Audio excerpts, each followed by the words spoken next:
हरियाणामध्ये जम्मू काश्मीर पोलिसांनी एक धडक कारवाई केली आणि या कारवाईमध्ये डॉक्टरच्या घरातून तब्बल 300 किलोंचा आरडीएक्स जप्त करण्यात आलाय। डॉक्टर आदिलच्या घरातून AK-47 आणि जिवंत काडतुसं सुद्धा जप्त करण्यात आलेली आहेत। एका डॉक्टरच्या घरातून 300 किलोंचा आरडीएक्स जप्त झाल्यानं आता चर्चांना उधाण आलेलं आहे। हे आरडीएक्स त्याच्याकडे कुठून आलं, सोबतच AK-47 बंदुका सुद्धा आणि जिवंत काडतुसं त्याच्या घरामध्ये कशी काय आली याच्यावरती सध्या तपास सुरू आहे। हा आदिल नेमका भारतातलाच आहे की तो पाकिस्तान किंवा बांगलादेशमधून आलेला आहे याच्यावरती सुद्धा आता शिक्कामोर्तब होणं बाकी आहे। पोलिसांकडून आता या संदर्भातला तपास केला जातोय। हरियाणामध्ये जम्मू काश्मीर पोलिसांनी ही धडक कारवाई केली आहे।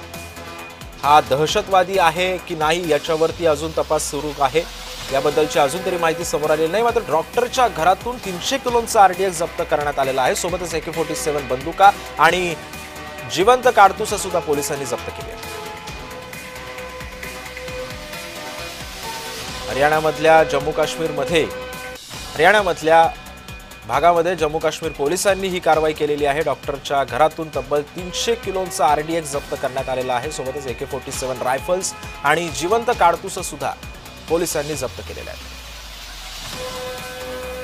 आणि या संदर्भामध्ये अधिक माहिती देतात आमचे प्रतिनिधी पूजा उजगरे सध्या आपल्या सोबत आहेत। पूजा, मला सांगा की कशा पद्धतीने ही कारवाई करण्यात आलेली होती आणि हा जो डॉक्टर आदिल आहे हा कुठला दहशतवादी संघटनेशी जोडला गेलाय का? नक्कीच देशातील मोठ्या दहशतवादी गटाचा पर्दाफाश करण्यात आलाय। फरीदाबादमध्ये एका डॉक्टरच्या घरातून 300 किलो आरडीएक्स जप्त करण्यात आलेत।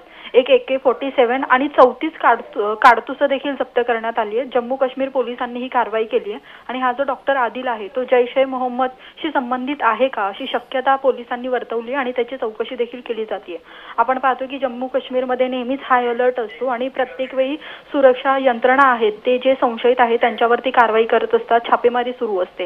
आणि हा जो डॉक्टर आदिल आहे तर ह्याच्यावरती संशयित हालचाली होत होत्या आणि त्यावर पोलिसांनी कारवाई केली। आणि मला सांगा की या सगळ्या भागामध्ये सध्या जम्मू काश्मीरमध्ये कुठली तरी यांना एक सुगावा लागला असू शकतो पोलिसांना या संदर्भामध्ये, मात्र हरियाणामध्ये आणखी कुठल्या या स्लीपर सेलचा तपास पोलीस करतात का? काही माहिती आहे का या संदर्भात?